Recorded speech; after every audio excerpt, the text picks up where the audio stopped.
na kwandi mutunga habité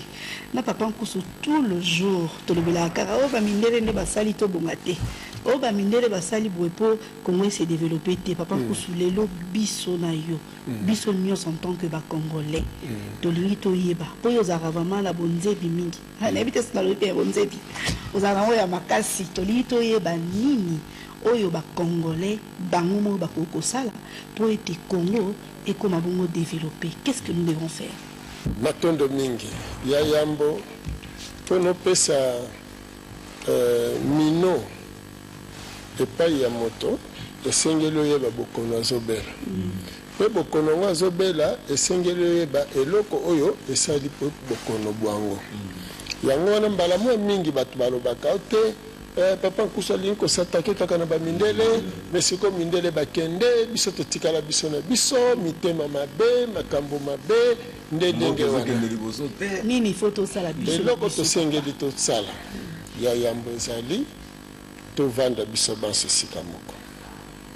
totala epai touti esika tokomi po toyeba epai tokokende tolongola ba désordre nyonso tolingi kotia to bazotiela biso to mpe tozali kotia po pamba te po toyeba ete ya solo eza mindele bato bazonyokola biso tozonga na époque coloniale mundele avandi na kalina epai ye azali bango na bango biso bayindo oyo tozosalela bango misala tovandi na cité sikoyo botala cité oyo biso tovandi na epai bango bazali mais biso na cité esika tovandi na église ya bango babindele pembeni bozomona donc basango bazosalela biso messe mais baza kokoka te kodénoncer injustice oyo ezali entre mindele oyo bazokonza biso bazonyokola biso non biso bayindo oyo bango mindele bazonyokola yango soki tokososola bongo tokoyeba ete mundele ayaka mpona baintere na ye wana déjà nazoya nazopesa solution mpo sotuni mundele akaboli biso siko solution na biso ezali nini tozonga na boyindo na biso esika tolobeli ete tozala nano na bomoko soki tovandi esika moko tolongola eloko nyonso ezali dérangement ezali nini badistraction nyonso batondiseli biso église. Ah bon? Église a distraction. Munene. Ah bon? Mais bazo prôner la paix, Barbie. Kimia, Bolingo, l'amour du prochain et tout ça. Kolobana ko sala eza biloko mibale ya bokeseni. Na bande ko tanga na bande na église atei mabe po alobi na yo okokende lola mabele okotikela ngo nani. Sauf Fumu Kimbangu est demandé par exemple comme péché. Bon, voilà ye atei boye. Église teto eza te Fumu Kimbangu ina mouvement te. Bon, tala. Nzambe. Bolo bakani nzamba sali mokili. Bon, Adam na Eva salela ka bango wana. Na mobelete. Est-ce que mutaza na verset moko akopesa biso yake nzambe lera sisi ko sala matia keli kon. Barubi nzamba omnipotent, même bref, nzamba zali c'est le vent. Or, le vent, c'est l'air en mouvement. Nzamba za mpepete. Nzamba zali nyonso oyo eza naturel nde eza nzambe. Soki bolobi nzambe sikoyo mabele eza nyateli na ye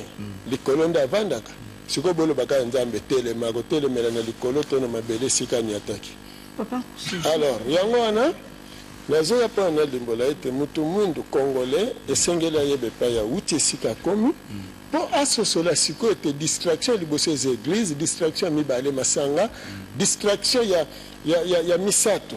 ezali mabina distraction ya mine politique na basystème nyonso mondele atieli biso et soki moto mundu akososola ete wana ezali badistraction bayeli ye parce que ye azali mutu azali nzambe mutu aza nzambe mpo molimo ata lisolo yango babeti na bible babi molimo do nzambe atiaki pema oyo eutaki na kati na ye. Alors soki molimo wana euti epai ya nzambe automatiquement oza mwana nzambe siko oyi kolata nzoto mosuni mpo na nini oyi kolata nzoto mosuni mpo ete okoka kosala biyo ozali na biyango posa. Papa Nkusu, tout à l'heure, tu as l'élément où tu posé beaucoup de questions. Et là, qui sur Ebola. Tout le monde a contaminé l'ango. Papa, est-ce que po tozonga lo tolobela ba congolais lo ni photo sala poto sanito développer mboka po lelo soke mutaka bonne santé te aosa nini aokende musala te wana zongi ne elema wana papa na ngai yebisanga est-ce que mundele mutotinda yo avant li osuka maboko te to est-ce que mundele aoyebisa yo tianda kuna salite mais ça système te omoni po mindele bango pazala bango pe propre mais biso pato e bazo ba yo kola bango bazala pe propre te wana toko imiter bango quand même po bango bazala propre soki boza na religion binote bokotikalaka jamais kokoma propre yango mtu ezolakisa mais c'est ça na lobi boye toza na bareligion étrangère toza bato maboma toza bizengi mais c'est là na expliqué bino na bareligion bapaya boza maboma bozali bizengi elingi koloba nini boza ben conscient parce que ndenge nini yo mutu oza normal okoko vanda na fulu ya babilokos na bafulu ya babisuka dendon na bafulu ya batombola to ozosepela nango mais mundele mutu aza na base parce que mais nalobi éducation na bekole napesa bino te exemple moko tozotanga na bekole ya mundele te po biso toza incapable ya kosala oyo ya biso toza incapable te mais toza déranger nde na mundele mais sikoyo na ngonga oyo bazotiela bajeune na biso bapari soki bapari mopesaka ntango mpona tosunga batelespectateur parce que bozoyeba teke biloko nyonso bazotiela bino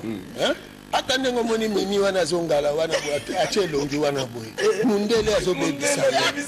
osomona parce que sikoyo likambo ezali awawa mundele alingi biso tozala kaka na kati ya pasi oyo nde azoprofite na pasi na biso oyo eza bolamu na ye alors a imposé école il faut batangisela bato na système na ye batie français lokola lokota ya mayele komo koki kondima muto azali nde akisa koki kozala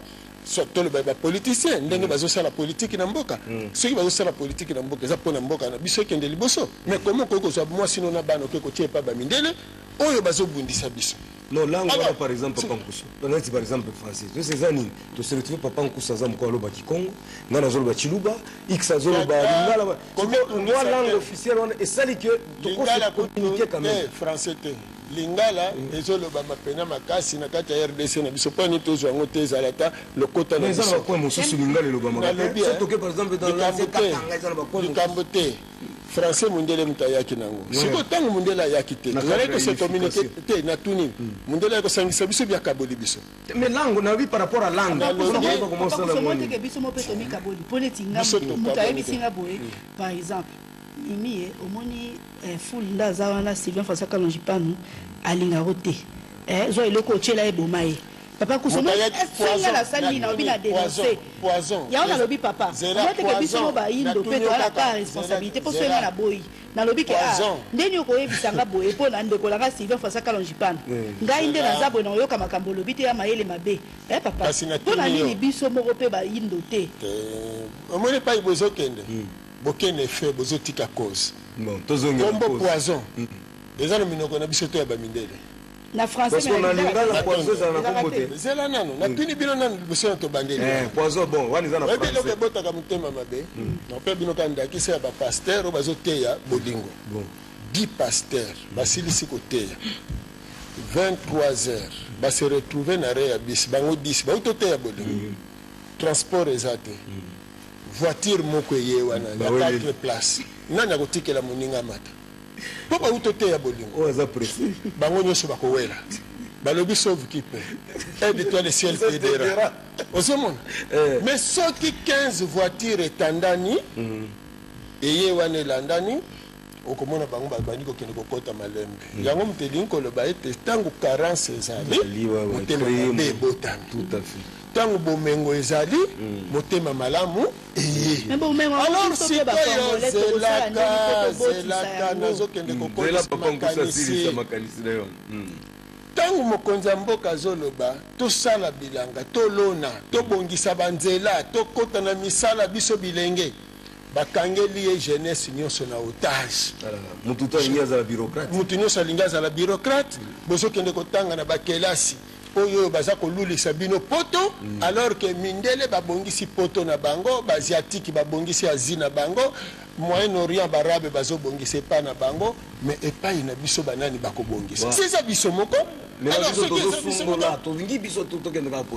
eloko ezolingisa biso ezali ndenge mundele azotangisela biso oza nanu bebe moke babandi kolakisa mwana popi ya mundele osi oluli na suki ya mundele osi oluli na miso ya mundele na elongi ya mundele babimiseli yo bagoutte ble babiloko do makambo ebelebele donc omoni mundele aza tozongana na conférence de Berlin mundele na conférence de Berlin sakini akabolaki mabele te mpo na intérêt na biso te mpo na intérêt na ye mpo na intérêt na ye alors bakolo bayaka awa mpo na intérêt na bakolo bayaki awa mpo na intérêt na biso to ya bango bamindele toujours ya bango bamindele église wana eyaki mpo na intérêt na biso to mpo na intérêt na bango alors misala nyonso bakosala awa ekoki kozala mpo na biso te kozalaka mpo na bango na kolikia ete député wana kutu oyo bauti kopesa biso wana aza koloba meme yango soki bakoki kozongisela biso ngo adénonçaki bon tokolanda mwa son original après tocontinua Papa Nkusu. Merci. Monsieur Schaffhausen. Chers collègues, la région des Grands Lacs est la plus grande catastrophe humanitaire. Ce n'est pas la Syrie dont nous avons parlé, plusieurs millions de morts. C'est un pays que je connais bien comme président de l'Institut européen de coopération. J'ai l'ONG la plus importante, je présidais la ONG la plus importante, et j'ai été placé auprès du vice-président Zaïdine Goma, aujourd'hui décédé, un ami qui a combattu pour la transition démocratique et qui représentait l'opposition démocratique lors de la transition démocratique en 2004. Il a donné la vie pour son pays. Donc parlons de démocratie. Je voudrais vous rappeler une histoire que je connais bien, dont j'ai été moi-même acteur. En République démocratique du Congo, l'opération dite des rebelles masquait une invasion organisée par les États-Unis qui utilisaient Laurent Désiré Kabila.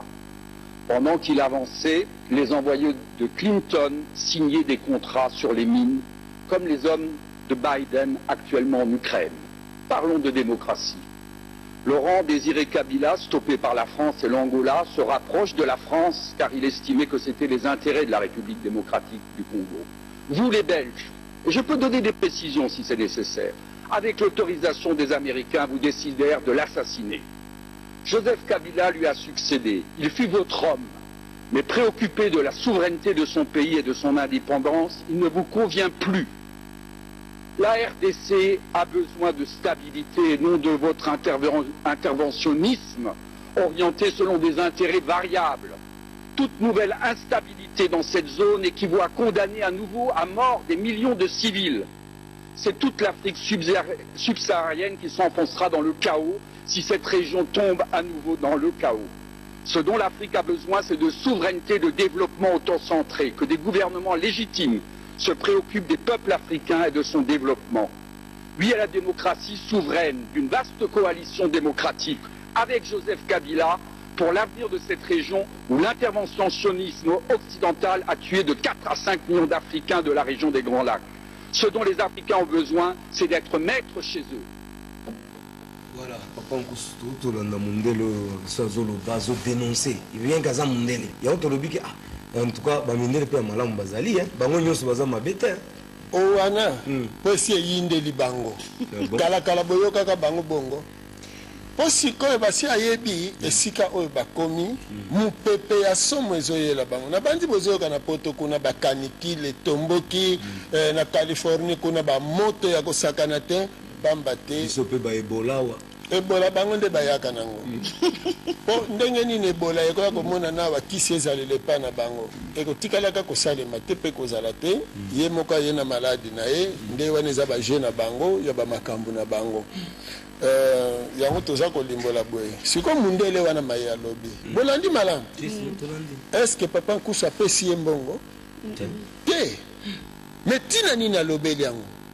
Parce que epa bamindele basi ayebi danger oyo ezoyela bango na lelo Europe ezokende na kosila soki basali réparation te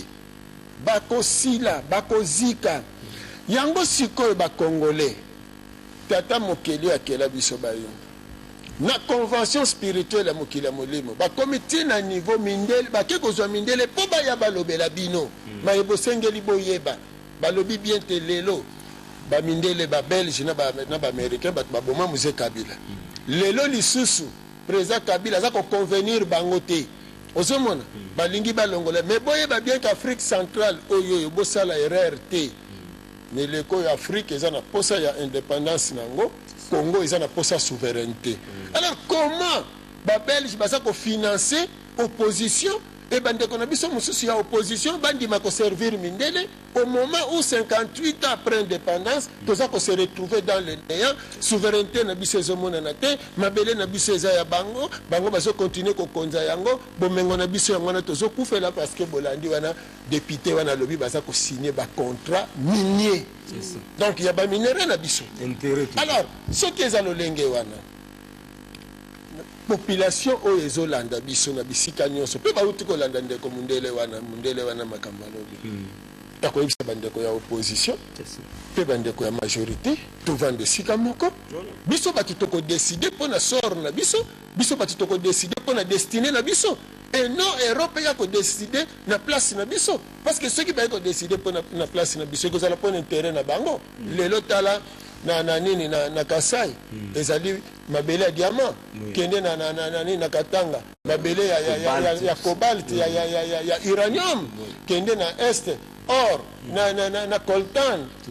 kende na Kisangani or kende na Congo central pétrole ok mabanga eza kuna ebele ok na Équateur banzete minene ebele metala bakolo biloko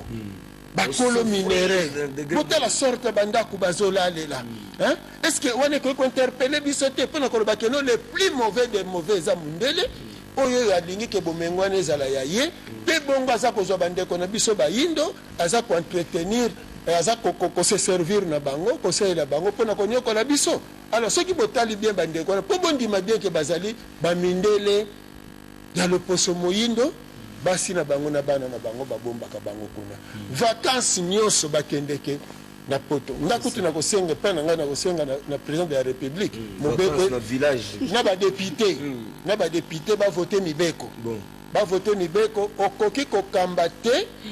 soki oza na mwasi na bana na poto parce que awa na Afrique tozali na ndako moko te ya président européen ezali te même pas question ya salité bongo bo balala kao tango baya kozwaka minere salité ezate soki ezali po baya ko exploiter biso salité ezali soki ekomi siko ete no baya kovanda pawa nde ekomi salité botika makanisi ya lolenge wana alors papa Nkusu question mo elinga na mutuna lobi à part kovanda place moko poto yokana à part kokanga de église nde uti koloba tout à l'heure tena ebina nteke bakanga de église mais na dénoncer l'église tozoloba lelo nini tozoluka ba piste solution o biso toyi kosala poto sa nini te to développer Congo na biso uti koloba biso so photo sa ni tovanda esika moko tozonga na culture na biso ya kala uti koyebisa biso yango à part biloko wana mibale outi ko expliquer nini oyo biso ba congolais il faut to sala pour to développer mboka na biso matondo mingi système éducatif to tanga mibeko mebikela ndenge nini nzamba keli mokili pono yeba ete yo mutu nzambe asali na automatisme te mais monde ezali fruit ya évolution alors pona mayematali banzala na biso tobo ya plus importation mais to linga sikoyo produit local donc lingelo batikela biso tango biso tolona batikela biso tango tobokola bapesa biso tango tolula boyindo na biso parce que eloko ko faire développer biso ezali nini lelo na koko pesa ndakisa tango to baki to kota plus na musala bozwi bana ya académie des mauvais arts bon bana wana mais pona ni papa Nkusu alobanga to sala siko nini po tolongwa na mauvais art to koma na boza ozostala ekeko namona kango wana na régie des eaux na croisement ya Willery place robinet mais robinet eza importé awa pona nini bana wana basangana te na bana ista bango bakule cuivre na forme ba robinet après bana ista bazwi tour métallique bazwi basali ba filière pe bongo basali ba robinet bato baza na makoki babandi kofinancer fabrication ba robinet awa ça faut tokota na monde wana so tokoti na monde ya mosala te toza kaka na mokili ya kolula onga nalati jime onga nazongisi boye monde wana soki bolongo na mokili ya kolula te tokozwa avancement te yango wana soki tozongi na boyindo na biso lula kiti ya kekele mpo lobi omodifie yango lula nzungu ya mabele mpo na lobi omodifie yango lula boyindo na yo wana nde eloko eza na ntina pamba te tata mokili asalaki yo mwindu mpo ye moko mpe aza mwindu alors soki yo olingi mabele na yo te soki olingi mokili na yo te okobonga ndenge nini voilà eloko tosengeli kosala na ngonga oyo ezali ya kokota na mosala tolobake tolingi tobongisa Congo mpo Afrique ezozela biso alors tobomi bafrontière ici ya colonisation tokota na lelo ndenge mfumu nkusu azolimbola kolandela bilaka ya mfumu Kimbangu ete mindele baza na niongo na biso nde baza na position de faiblesse mpo na niongo mais mpo tosenga niongo il faut tosangana lelo tozali atwa na ndakisa ya sénateur Bemba bauti kwa kite ye kuna aye awa mais eloko akosala ezali nini lokola bakite ye ekokaki te bakite ye il fallait balibere ye lokola bakite ye c'est qu'arrestation ezalaki arbitraire détention moko arbitraire parce que boko kovandisa moto pendant 10 ans te alors mpona yango esali nini esengeli asenga dédommagement alors mpona asenga dédommagement ezali gouvernement congolais donc président de la république na gouvernement bato bakoapuye ye mpo asenga dédommagement oyo ekosala ete Belgique non pardon ce pays na ndenge bakangaki badédommage ye nzoka mpo tosala bongo esengeli nini bapoliticien fo tovanda esika moko ekosuka na oyo ya ye te ekosuka na oyo ya ye te bainfraction bambeba oyo mindele bazosala sur biso oyo ezosenga baindemnisation na banini badédommagement eza ya ebele papa nkusu na ye naloba tout à l'heure oti obeta mpena sete na makambo ya mosala oyebi ke lelo oyo bacongolais mingi topréféraka tokende mingi na bureau tonéglige pena bilanga nalobi yango mingi mpo beti yango likolo nga nalingi vraiment okotama na mozindo olakisa biso importance ya agriculture wana na lokoto ya français importance ya bilanga ya kolona kaka nini te bokola pe neti basoso kobokola pe bameme nyonso wana eza na kati ya agriculture nalingi nayeba papa nkusu yebisanga importance ya bilanga importance ya agriculture mpona kodévelopper mboka. Et puis pour nous compléter parce que ça va ndeko ebele bazolanda biso frère Etienne nalobi makaniso papa nkusa pesi eza malamu mingi par exemple parce que paraît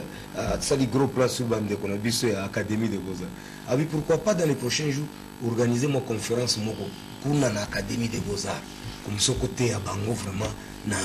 moi makanisi ya lulengo lingi ememela biso comme ça invention biso ba congolais to comme indépendant pour corroborer makambo pe ya bilanga pour que mboke kende liboso natondo mingi eloko liboso yango na tolobi bo des aliénés ba congolais système éducatif ebongwana parce que tant mutu alona ka bazobenga e paysan et pas ba mindele bazobenga agriculteur et pas babokoli na bango babengi bango ba fermier wana epesi bango avantage soki mutu ayebi na nutina ya kolia bomoi eza na biloko mibale misatu bodimbisi mopepe mai na kolia alors ce qui ezali pona kolia esengeli olia naturel pon zo tuneza naturel soko biloko eza naturel okozula ngo wapi okozula ngo na mabele yango nde kolingisa yo olona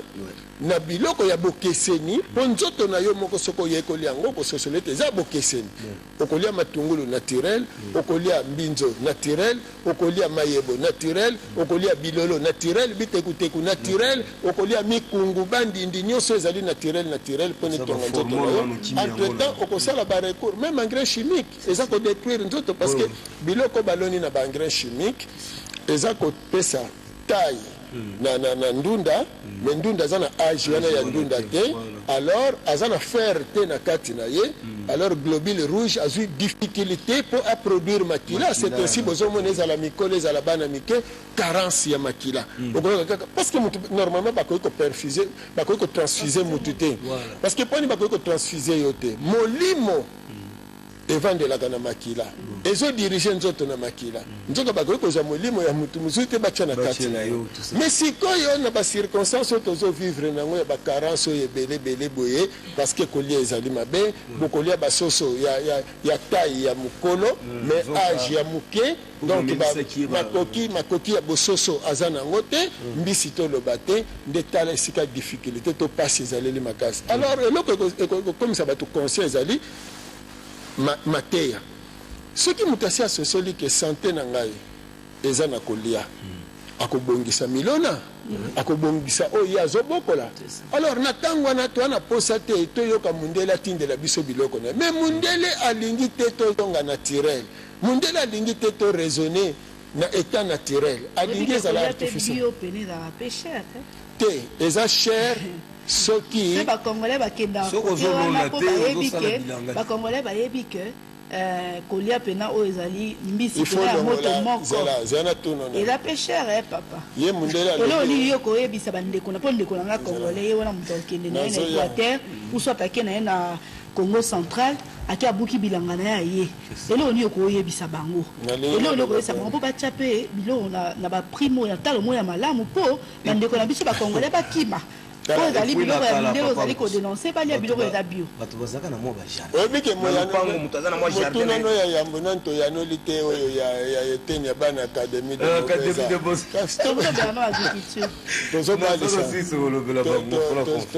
tozobalisa nyonso mais bino bolobi la santé n'a pas de prix mais soki kolia eza santé comment bozopesa yango prix ozomona sikoyo parce que bolingi botya na motu ya bato te kolia bio eza cher par rapport à nini soki yo moko soki bino moko bobokolaka basoso na bino epi mindele ndenge bazosala ndenge wana eloko nini ezali basoso wana ya zoba bizengi wana babotaka kaka bibotela kaka bizalela kaka yango namoni baza moins cher bazangi tina eloko nyonso eza na tina fo ezala mpe na talo nango mais soki bino moko mais production locale bazobundisa yango ozomona production locale bazobundisa yango awa président de la république abongisa banzela te mpona tobimisa biloko bazolona ntina bafin fond parce que tozali na mabele ebele mais yoka bato tokolia mabele tokolia nzela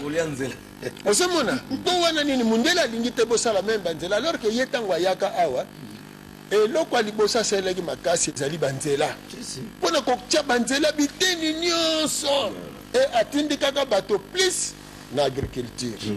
parce que santé eza kaka na kati ya nature moto akosa bino te ke ono secret ya longue vie il faut batia yo singa na loketo ono secret ya longue vie il faut kende na église moko kosambela eza te secret ya longue vie bomo ya molai lia biloko ya malamu ya kitoko biloko malamu oyo ezotonga nzoto na yo oyo eza naturel oyo batie baengrais chimique te sikoyo balandi bake kolona bake kotika baengrais ntina bafin fo ya bamboka donc même biloko ezowuta na intérieur bazolona yango kaka na baengrais chimique donc nazosenga l'état yango nazosenga même na baminganga parce que eloko ezodétruire mboko eza nini okomona munganga asali constat mwana mwasi botolobaka moto na cancer moto azobela bamiome na bafibrome munganga oyo ayekolaki nzoto ya motu azoyebisa yo maladi ofo ezala ya bandoki kende na église olie atalake nzoto ya motu ndenge ezali biloko ya le soki ezali artificiel nzoto na ye lokola eza naturel ekobundisa yango akobengana yango alors ntango akobengana yango na bitumba wana yango ezoprovoke bamiome bafibrome bakiste na babiloko ebelebele ezotungisa banzoto na bacancer ma badocteur yo oza munganga okoma na yo moto akosambela yo docteur okoma pasteur ezalaka te ozomona nde eloko ezoboma bato yango wana mbongo rapidement okomona toyokana parce que ndenge ezali awa même armée normalement il faut tobanda kosala mandoki il faut tobunda tosala mandoki donc na basecteur nyonso ono enseignement supérieur universitaire donc il faut bato bayekola univers ya création soki bolobi bokomi na université ezali te bozala na bacopie collé bozala baélève ti na niveau ya université donc il faut tozala na secteur wana oyo ezali ke même département ya santé il faut ebunda makasi département ya environnement il faut ebunda makasi salité elongo alors po moto alongola salité il faut azala conscient ke bamaladi nyonso eza maladi ya bandoki te mais ezali di na malnutrition mopepe ya mabe mai ya mabe biloko ya bilei ya mabe nde eza na base ya bamaladi alors soki bato conscience ebandi kosala bongo bakokima sali te bakokima kopolue mopepe ozomona me ntango bato bayebi yango te aza lokola mutali boma yango nalobi ke ba religion wana lokola ezosala ezokosa ote malade ozobela eza ya bandoki malade ozobela bazoloka oyo na kingangi ozomona obima nosuki ya pembe boye oyo ndoki ote mwana moke aza na mayele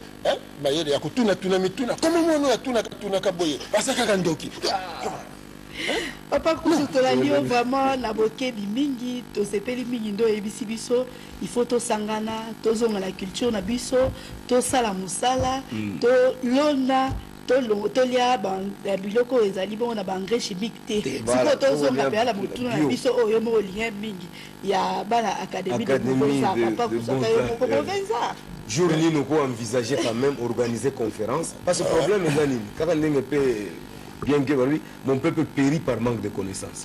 Yo le colo zana moi makanisi ya bien. Net exemple typique c'est pour la makanisi bon likamote moi zana makanisi ya malamu. Le colo peut c'est exemple à Régie des eaux pour la statuette au basali na makambo ya robinet comme ça. Ce qu'on qui na académie des beaux-arts vandi si ba bandiko au sali mon conférence mobimba pour moi lavage de cerveau c'est pour ça que faut ça lavage de cerveau. Bon omoni bazolakisa bino bikeko kasi ebongaki balakisa bino bisalelo parce que bato bana besoin de contempler bikeko te toza na posa ya bisalelo epai na biso tozali na crise ya bambeli tozali na bacrise ya batase tozali na crise ya bapau bamachete bakongo donc bisalelo batournevis biloko nyonso oyo toza nango posa mingi eza importe lelo me nzoka matière première ezowuta yango wana tobandi nanu na leta tobunda etumba na biso peuple esika moko mpo tozongisa nanu mabele na biso na maboko na biso mpo tozala na accès na baminere na biso parce que so toza na accès na baminere na biso e baminere mpo bomengo mpe richesse bomona yango kaka te na nini na diamant or argile oyo bokotonga ndako na brique quit ekozala malamu mingi parce que ezali kosadapte na climat par rapport ya babrique oyo ya ciment oyo eza komagazine molunge na poko aza kosanza aza kotokisisa yo ozo perdre sel minéral nyonso na minganga batangisaka alors bana wana ntango bayebake no karo kozala importe te na mboko po eutaka na argile na mabele ya bikeko tas sanyambele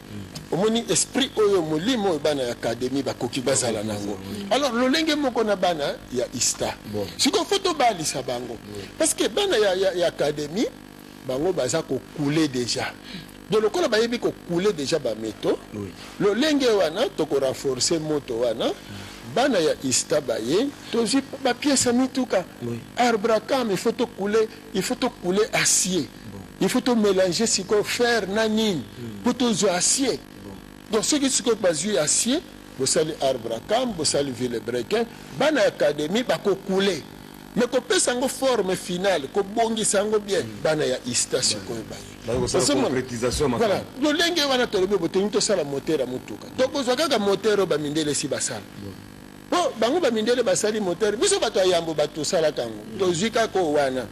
biso pe to sala yango na adaptation to changer système so bango batiaki en V biso to tia en ligne ça dépend donc tant que quotidien dans le domaine wana c'est comme le domaine technique alors bato bazana bambongo nesika botonga katonga kabandako nesika bosala ka voyage pamba na poto nesika bomba ka bambongo na bapoto yana bite kuna na parlement badepute bavote mpena mibeko mabele ezonga na maboko ya autochtone autochtone azonga kolo mabele mpo pamba te soki mabele ezongeli ye te bomoye kozala kaka pasi mibeko ezala ete investissement na kati ya mboka na yo eno okende kobombaka basi na bana na poto mpo bomengo ekendeke il faut bakonte ezala il faut tozala na bakonte awa na babanki na biso et il faut tokela mpe babanki na biso alors bato baza na misolo bainvestir plus na domaine technique na domaine ya création na esika ya bahotel na esika ya bamasanga na esika nini alors jeunesse oyo jeunesse oyo tozosalue mikano oyo mizwami vraiment kermese ezala te na période oyo makasi koleka parce que na période eza malamu parce que na période ya vacances ezosenga bilenge batambola bakende kotala bamboka na bango ndenge ezali alors bakonzi mpe bakendeke ntina bamboka parce que bamboka wana ezozela bango alors période ezali période baleki bajeune base ressource lisusu et non bakende na bamabina alors na milieu universitaire balongola babar nyonso eza kuna donc eza na esika te parce que kuna eza esika ya koyekola eza esika ya koyekola ozomona donc il faut balongola biloko wana et puis na ntango ya baremise ntango basalaka bacollation jamais baorchestre ekokokende kobeta banzembo ya mabina ya basi na mibali il faut eyembisa banzembo lokola nzambe na komitunaka il faut eyembisa banzembo lokola koma bamindele bamati biso totikali na nsima e natangi kelasi mpo na nini yango wana nde ekoki ekembamaka na mboka mpona yango mibeko mia bikela parce que bato bebi mfumu kimbangu te na kati ya mfumu kimbangu nde botata mokeli na biso ezali yango omoni christianisme faire développer Europe bouddhisme faire développer Asie Moyen-Orient na Islam alors biso sikoyo na bomfumu kimbangu tokokela po mfumu kimbangu alakaki yango tokokela oyo ekokamusa mokili mobimba. Merci beaucoup Papa Nkusu. Merci pour la biso. Olingi obenga biso. 049 donc 099 99 36 611 099 99 36 611 awa toyaka na télévision ngonga muke kasi boya botanga mibeko bebikela biso nyonso tozala na bomoko neleko oyoyo bomoko yambo ya baélection biso toza koinsiste baélection ekoki kozala te soki bomoko ezali te tolongola kapita ya prison po azala remplacer na kapita ya prison alors to préféré que président na biso alonga nanu etumba ya kokoma indépendant mboka na biso indépendant mabele indépendant ba pays limitrophe bosunga Congo tobima balongi baye baza na poto boya totonga mboka na biso tosanga na biso baso tokende liboso Daniel Kassinon Poi tolanda ki bongo gros plan sur garantie locative et puis tolanda ki bongo ba matériel informatique na Isipa ya Matadi tolanda ki bongo pe document sur virus Ebola to uti pe ko yamba Papa Nkusu alaksi biso vraiment azali bongo da bonzembi na bozebi penza et raison pour laquelle à présent toko pema mukie na loembo kitoko ma raison ya bibiche bondo tolanda